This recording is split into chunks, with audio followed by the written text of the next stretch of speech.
Hey there, fellow Reddit enthusiasts. If you love diving into intriguing Reddit stories, you'll want to stick around till the end. We've got a captivating one lined up for you today. For this video, we're delving into the fascinating world of relationships, so buckle up for a deep dive into some compelling stories. I, 21F, read an entry in my boyfriend's 23M journal. Now I feel awful. So I was at my boyfriend's last night and I went to use the bathroom, and he left a notepad open on the counter. It was just left open to a page, so I figured it was nothing he cared that much about other people seeing. And I read it. He said even though I have great intercourse, he's been thinking about sleeping with other people, and he was writing about if it was because he wanted to do things that I don't do. I've made it clear I'm very open to trying new things. The only thing I won't do is anything regarding arse intercourse, because I had an awful experience with that in the past, where I was very violated by someone who did not ask for consent. But we've talked about this, and he made it clear he wasn't into that stuff anyway. I didn't tell him I read this because I know it's private, so I just left it, and we hung out like normal for the rest of the night. But I went into the washroom a few times that evening, even once telling him, "You should probably move your notepad off the counter so it doesn't get water on it," just so he knew it was in there. He didn't move it, he just said, "Oh yeah, I know." So now I'm wondering what to do. Feeling a little insecure about what he wrote, especially because we've been having some issues recently anyway, and things have just been rocky. We've been together 1.5 years. I don't know whether he just never thought about it or whether he left it there for me to read intentionally, because he knew it was there and didn't move it. Did he think I just wouldn't read it? Or did he want me to read it for whatever reason? Obviously, none of you can read his mind, but I don't know whether I should just ignore this or ask him about it. My boyfriend has cheated in a previous relationship, so that adds to my insecurity.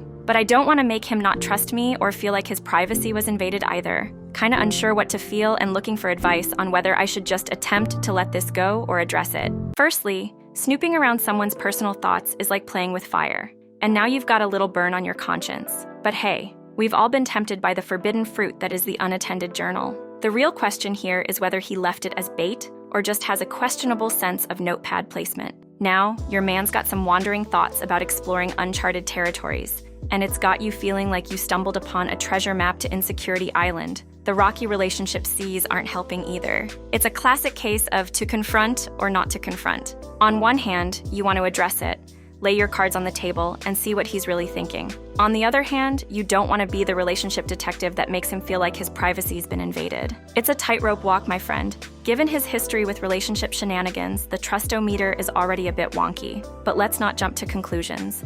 Maybe he's just contemplating the vast landscape of human experiences and didn't expect you to don your detective hat.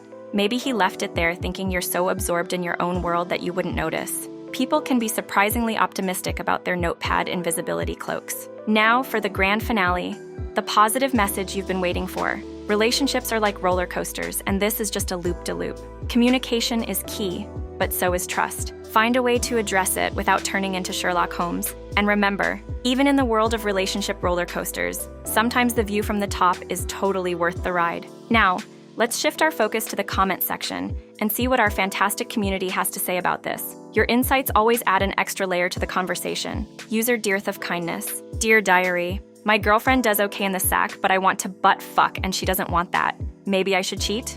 Who knows? Anyway, have to go sit in the living room and leave you out where she can find ya. Toodles XOXO, trash. User Teak Rodriguez. There are really only two possible scenarios here. The entry is genuine.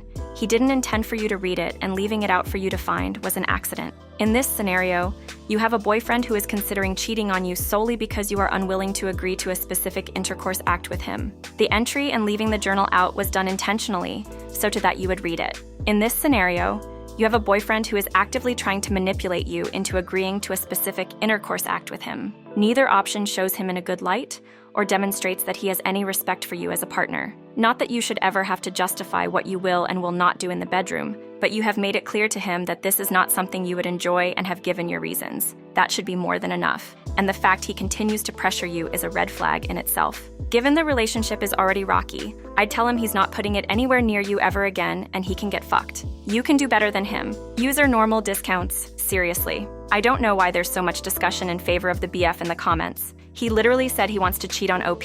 Believe him, especially if he has a history of cheating. All right, folks, it's time to shift gears and dive into our next compelling story. Buckle up for another journey into the unexpected twists of Reddit tales. I, M31, have been getting sexually assaulted by my sister-in-law, 29, since we were teenagers. So, this is a weird one. I started dating my wife when we were both 15. We weren't at the same school, but knew each other through friends. The first couple years we were on and off until I left school and we started getting serious. My family have a large buy-to-let portfolio, and around this time, me and my siblings would clean and tidy up properties between tenants. At times, we would just stay in the houses, and I used to have my now wife and her sister over to help, stay over, watch films, whatever, anything goes. Sometimes we would be watching a film and we would all be on the same couch, kinda, just laying intermingled with each other, and her sister would start grabbing and squeezing my crotch. I told my wife and we both kinda laughed it off. She would just say, "Oh, she's just a bit jealous." This didn't happen every night, but it happened regularly enough.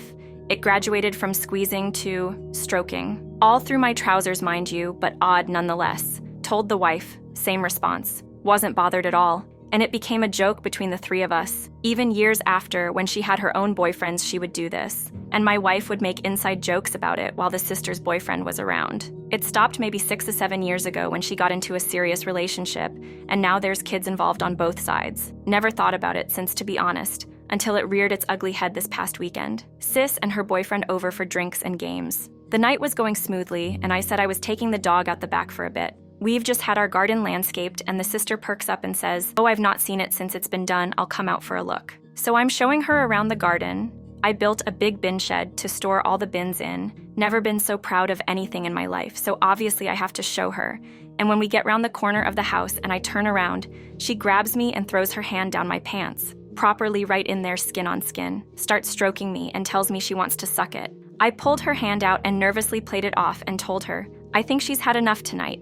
Alcohol." We go back inside and I start clearing up the kitchen until everyone decides to go to bed. I felt incredibly uncomfortable the next morning, sitting with my wife, her sister, and the sister's partner, all seemingly oblivious to what happened. Nothing has been mentioned about it yet. I've not told my wife yet, but between now and the last time me and my wife spoke about it, she's had a baby and lost a lot of self-confidence for no reason. She's as beautiful as ever. But since those issues came to light, she has shown signs of insecurities when it comes to me and other women, which she also doesn't need to worry about, but has me worried she won't see the funny side to this anymore, and she might think I'm the one pursuing these advances, abuse, I don't know. I need help on how I can bring this up to both my wife and her sister. Wow, kudos for maintaining a level of composure that could rival a poker champion. Your sister-in-law's hand has been on a journey that not even Google Maps would recommend. Now, for the art of addressing this peculiar situation with your wife and her sister. It's like you're standing at the intersection of awkward avenue and inappropriate boulevard. There's a fine line between stroking someone's ego and, well, other body parts. So, how to navigate this delicate dance without stepping on toes? Maybe start with a casual remark about your newly landscaped garden being strictly a look but don't touch zone. Throw in a laugh, make it sound like a weird garden-specific inside joke, and see how they react. If they giggle, you might have a shot at easing into the conversation. If they look at you like you've lost your marbles, abort mission immediately. As for the wife, you've got to gauge the mood carefully. Maybe slide it into conversation like, "Remember that time your sister mistook our garden for a touch and feel exhibit?" Cue the laughter, then ease into the, "Yeah, it happened again the other night, but this time it wasn't about the azaleas." Remember, timing is everything.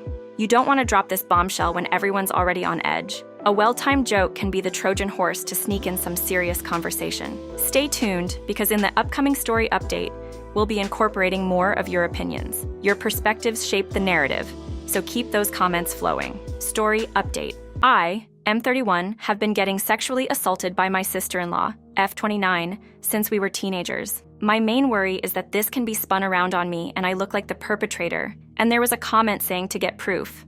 We have cameras around the house, so I had a look. You can't really see what happened, but you can definitely see that there was some sort of altercation. And you could see me frozen on the spot.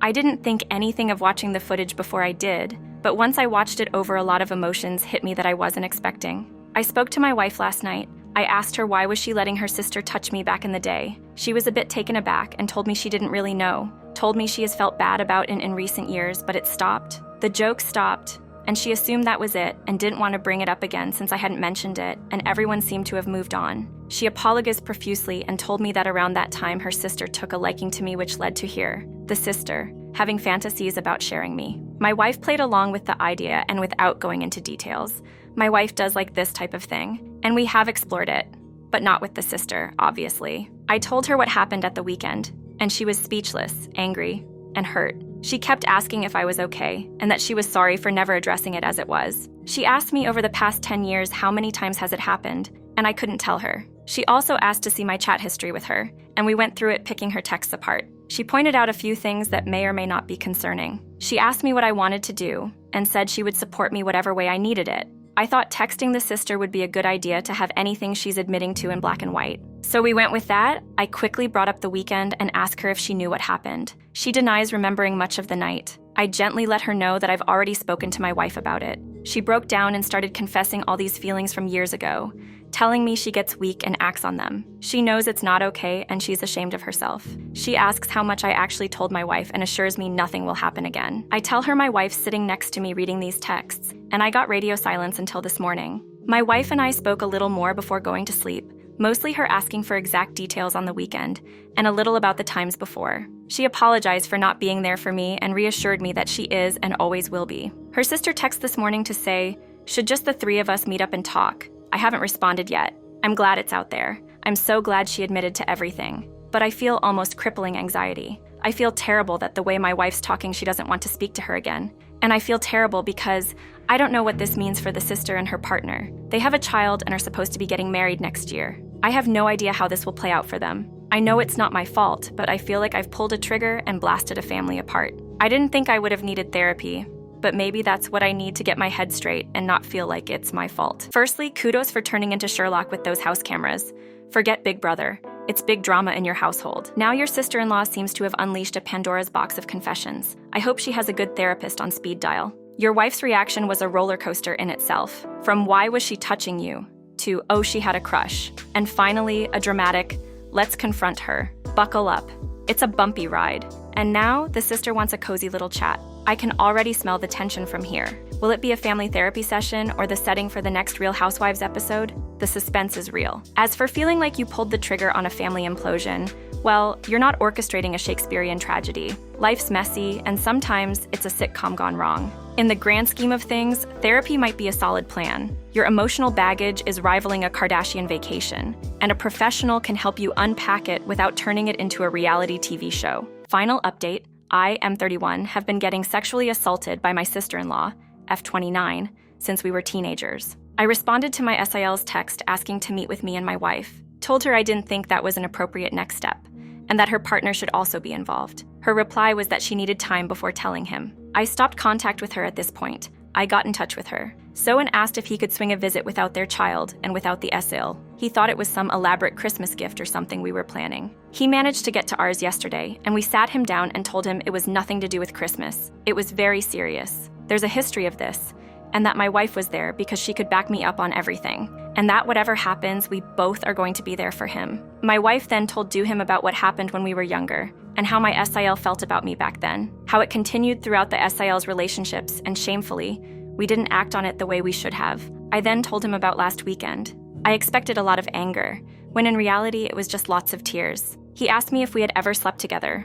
I told him no, and reiterated that I never wanted any of this to happen, and that both my wife and I are seeking therapy. He had little bouts of anger come out, but not directed at me, thankfully. He muttered at one point that something added up or something like that. I didn't really want to know, and I didn't press him for more. He left, in a daze it seemed. And really not long after, my wife received a text from SIL asking why we told her partner. I think this will be the last update. I'm sure there will be more grief to come, but I'm so glad this part is finally over. Oddly, me and my wife have been really great since this all came out. She regrets her actions in the past, still keeps apologizing for not reacting how she should have, but we're very loved up feeling. Wasn't expecting that. She strongly feels the need to claim me, as she puts it, so that process has been fun. I don't plan on seeing Sil again. My last words to her were urging her to find a therapist and stick to it. My wife's in the same boat, though hasn't blocked her, still getting texts through from her, but she's deleting them as they come and has told me she's done. I hope somehow SEL and her SO can navigate their way through this, though my gut's telling me it's too far gone at this point. I hope they both get whatever help they need, and they do the right thing by their child. Still feeling very guilty, but I know that's par for the course. Lots of people also mention taking legal action. I won't be taking legal action.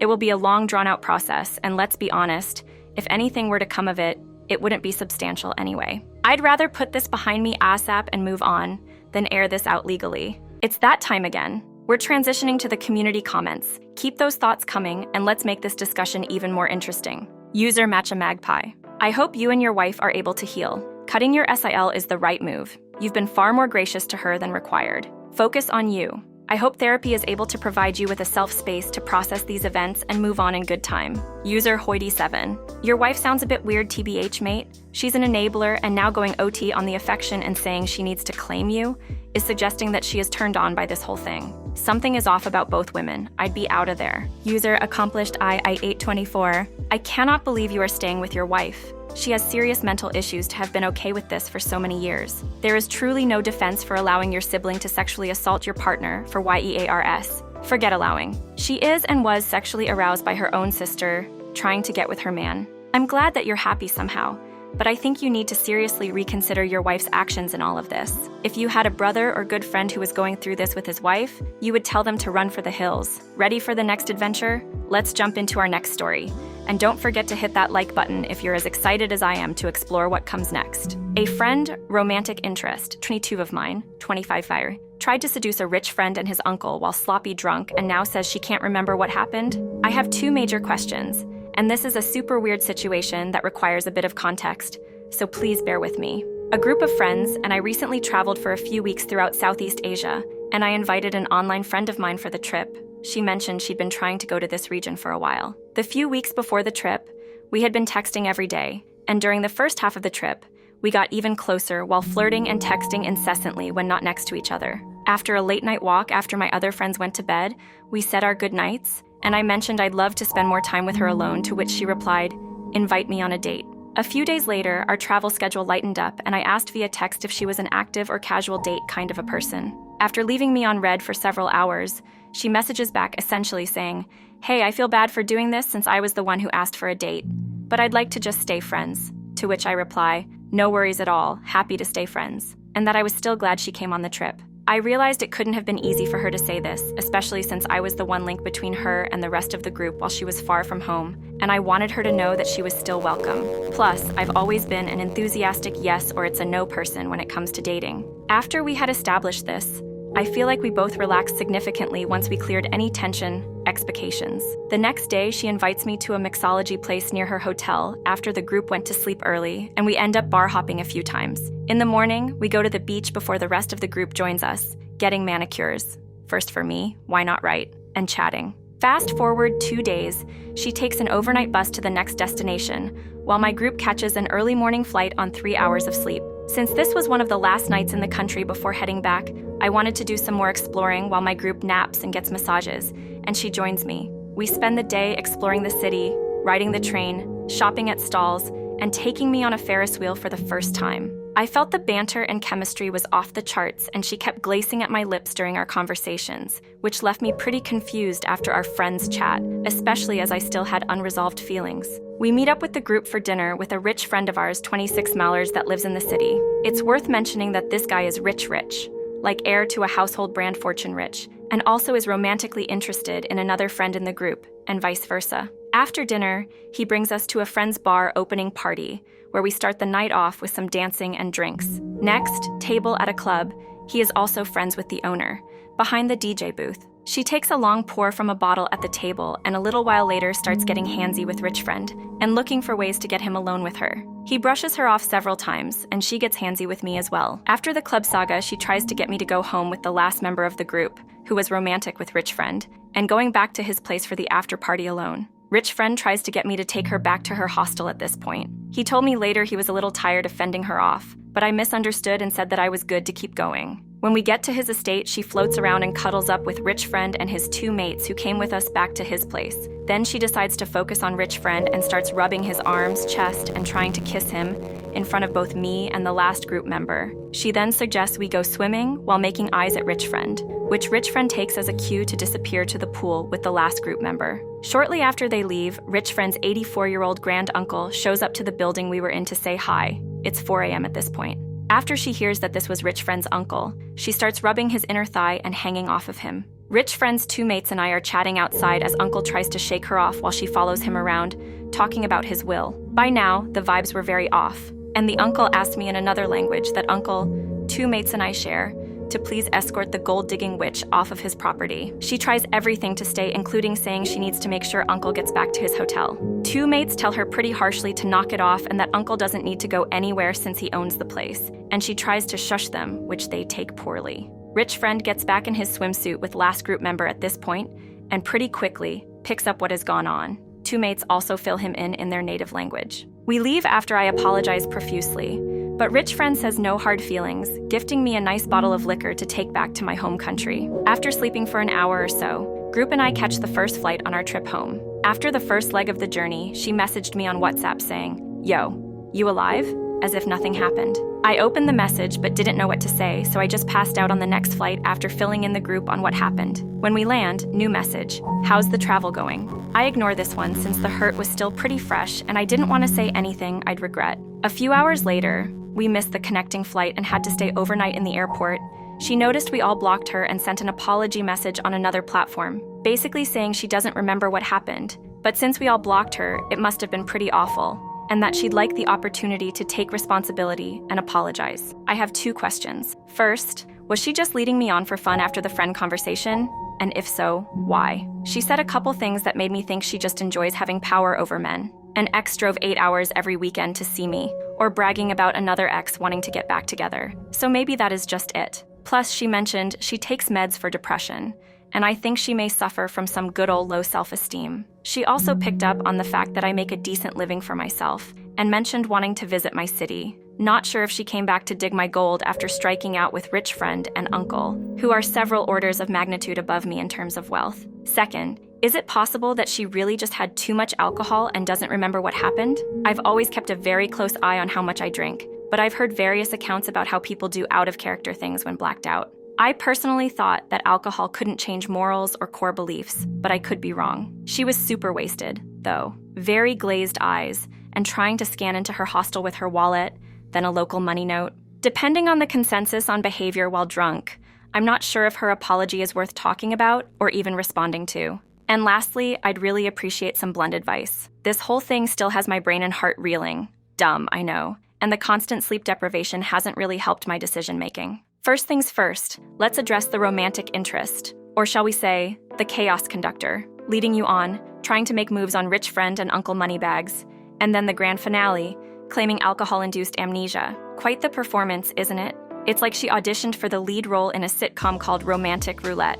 Now, on to your questions. Was she leading you on? Well, it seems like she enjoys the thrill of the game. Bragging about exes and hinting at wanting to visit your city after her grand attempts with Rich friend and Uncle didn't quite pan out? Classic move.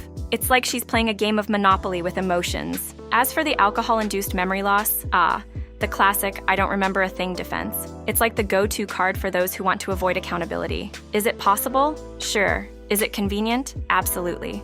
Does it make her actions excusable? Well, that's up for debate. Now, for the blunt advice, block her like you did on WhatsApp. Your mental well-being doesn't need the extra baggage of someone playing emotional twister. You've got a life to live, and it's not a reality show where you're the unwitting star. It's Southeast Asia.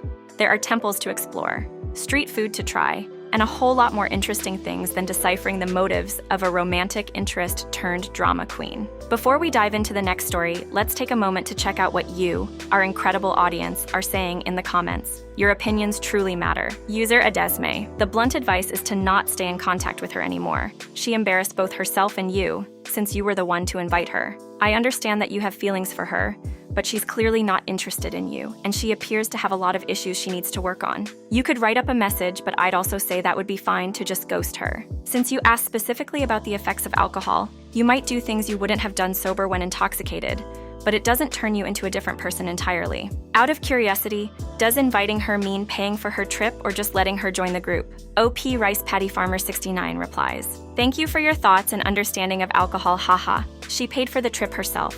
Accommodations, travel, food, etc., but got some free perks along the way, I suppose. Champagne and room service in our suite, tables, alcohol, etc. Quavas. You find out a lot about a person when they're drunk and they lose their inhibitions. You don't want a person who behaves like this when they're being unrestrained. Yes, she's trying to lead you on so she can milk you for all you're worth. Yes, those stories suggest she likes feeling as though she wields power over men, or wants to feel that men are desperate for her, or will go to great lengths to be with her. The underlying cause may be poor self-esteem, but whatever it is, You really don't want to deal with that kind of narcissistic behavior. Consider it a bullet dodged and keep her at arm's length. We've had some great discussions, and now it's time to move on to our next intriguing story. Get ready for more twists, turns, and unexpected revelations. My boyfriend, 26M, is constantly throwing "you live in my house" in my 23F face whenever I get upset. My boyfriend, 26M, loves to point out that I basically live in his house for free whenever I get upset with him. I, 23F, moved in with him about 6 months ago.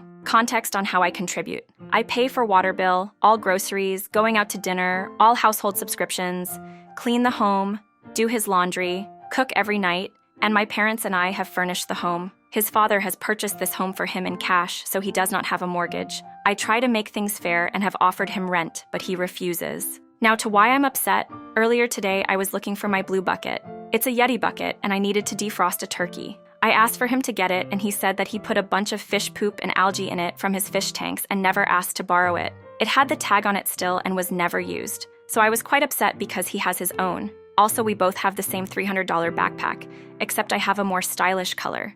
And when he went on a trip this past weekend, I noticed my backpack was taken from my closet, and he got back and ripped the inside and dirtied the whole thing up and left it on the floor. I don't mind him using my stuff, but it's the fact that he never asked and ruined them without offering to replace them. I spoke to him and said that I would like to be able to use my things without him ruining them and being able to have it in the condition I left them. And he said, "Well, you basically live here for free in my house." I got really upset because for a second it felt like he looked past everything I do for him. All I said to him was that I don't like when he makes that comment, and he just went on about his business. I don't know how to approach a conversation about this, or do I even say anything? I just feel hurt when he says that because I do live in his house, but he also comments that it's our house, and I definitely don't live here for free. I'm perfectly fine living rent-free with my parents, but I wouldn't want to put him in a sticky situation because he could not afford to live here on his own. I also recognize that this might be a childish, minuscule argument, so please no mean comments. I'm just bad with confrontation, and I want to get better at it, so our relationship can last. I do love him dearly, and we have a great relationship, but I just really need help with an outline on how I should approach this. The backpack switcheroo, a classic move. It's like a fashion makeover, but with a dash of surprise, your backpack is now vintage. I can almost hear the sitcom laugh track playing in the background. Then, the Yeti bucket saga, a tale as old as time. Yetis, fish poop, and algae, oh my. It's like a domestic adventure in the wild world of aquatic accessories. Who knew a bucket could stir up so much drama? Now, onto the infamous "you live in my house" comment. Ah, the timeless classic. It's the trump card of cohabitation disputes. It's as if your humble abode transformed into a battleground. And that line is his secret weapon. Cue the dramatic music. But in all seriousness, communication is key in any relationship. Maybe approach it with a touch of humor. "Hey, Captain Yeti, about that bucket and backpack situation. Can we have a diplomatic summit on the proper usage of personal items?" Lightheartedness might just be the secret sauce to diffuse the tension. Before we continue our adventure, let's tap into the wealth of opinions in the community comments. Your perspectives are like puzzle pieces that complete the story. User Shibimi. Definitely do not ignore this behavior or these comments. If he disregards and disrespects you, your belongings, and your contribution to the home you have to confront it head on. He needs to learn how to behave and appreciate you. If he can't do that, then you need to decide whether or not you want to be in this relationship. Also, he should be doing his own laundry and helping around the house. OP Sad Smell 5195 replies, "Yeah, I'm going to speak to him on this issue. I just feel really disrespected and disregarded. Also, if I don't do it, it will never get done and I'm a neat freak." User Pom Pom Grenade also replies, "On top of being a jerk, he is also a slob. Money, cleanliness, and kids are usually the main things that make or break a relationship." Thanks for the engaging comments so far. Now let's shift our focus and immerse ourselves in the excitement of our next story. Ready to see where this one takes us? My 29F husband, 32M, refuses to get a vasectomy. I, 29F, have been with my husband, 32M, for 8 years. We have 3 beautiful boys together, ages 6, 5, and 4 months old, and have just recently taken in my 4-month-old niece because of some unfortunate events with my brother and his wife. Needless to say, our hands are full. I am on birth control, but I am noticing I am very moody and highly more emotional than I've ever been. This started this last month after starting the pill again. I have also gained a lot of weight and very bloated. I don't feel good. I am wanting to stop taking it. But I would never do that until I received the okay from my husband. I have asked him to get a vasectomy due to the fact that it is less invasive and less downtime than a woman getting her tubes tied. He said no, so I waited and asked again. No, again. Today, I sent him a video of it being done, Didn't look bad at all, hoping that he would be like, okay, that's not so bad. But it backfired. He got upset and told me to stop pushing it on him and stop trying to make him do things he clearly doesn't want to do. I'm not trying to be pushy, I'm trying to find a solution to not getting pregnant, after he very sternly said no more kids. I've told him that I'm having issues with birth control and I would like to stop. He said do whatever I'm comfortable with. But I can't seem to understand how you do not want more kids, but you refuse to get a vasectomy and doesn't like to wear a condom because it feels better without. I don't get it. I don't know if I should just give in and get my tubes tied or deal with the side effects of this birth control for the rest of my life. All I know is I do not want to accidentally get pregnant again. I mentally cannot handle it. How do I handle this without it turning into a fight? The classic vasectomy standoff. It's like a game of reproductive chess and your husband has dug in his heels on this one. You're juggling 3 kids and an unexpected niece, and the last thing you need is a surprise round of guess who's expecting again. Your attempt to sweeten the vasectomy deal with a seemingly harmless video backfired. Seems the visual aid wasn't the magic trick you were hoping for. Maybe next time try sending him a video of a tropical vacation with no diapers in sight? Just a thought. His feels better without a condom logic is a classic move, right up there with it's not you, it's me. It's a tricky situation. You want to respect his preferences, but you also don't want to play Russian roulette with your fertility. Getting your tubes tied might feel like the nuclear option, but it's a decision that takes 2 to tango, and currently he's doing the hokey pokey around it. Maybe approach the subject with a bit of humor. Hey babe, how about we trade in our fertility concerns for a lifetime supply of ice cream? No more midnight feedings, just midnight snacking. Laughter can be the spoonful of sugar that helps the serious conversations go down.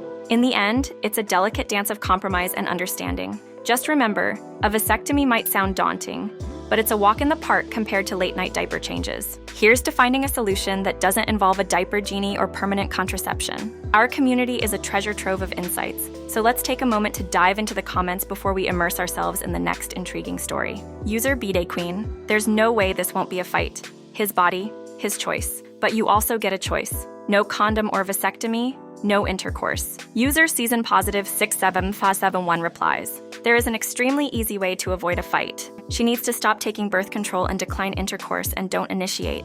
You don't have to fight about it, just say birth control had too many side effects, but intercourse also has the side effect of children, so you have to refrain from both. To keep it from being a fight, she can be perfectly willing to explore, and the problem solved together. As in, it sounds like you don't want to get a vasectomy, but I can't keep taking birth control. And obviously we can't have unprotected intercourse. How do we solve this together? User just looking okay you. It's his body. You can't tell him what to do with it. By the same token, he can't reasonably expect you to run the risk of getting pregnant due to unprotected intercourse, nor should he expect you to take birth control that is adversely affecting you. Here are your options the way I see it. No PIV intercourse, vasectomy, play roulette. As we wrap up this Reddit story, if you enjoyed the video, don't forget to give it a thumbs up and consider subscribing for more captivating Reddit stories. Your support means the world to me. I enjoy and I can't wait to see you in the next video.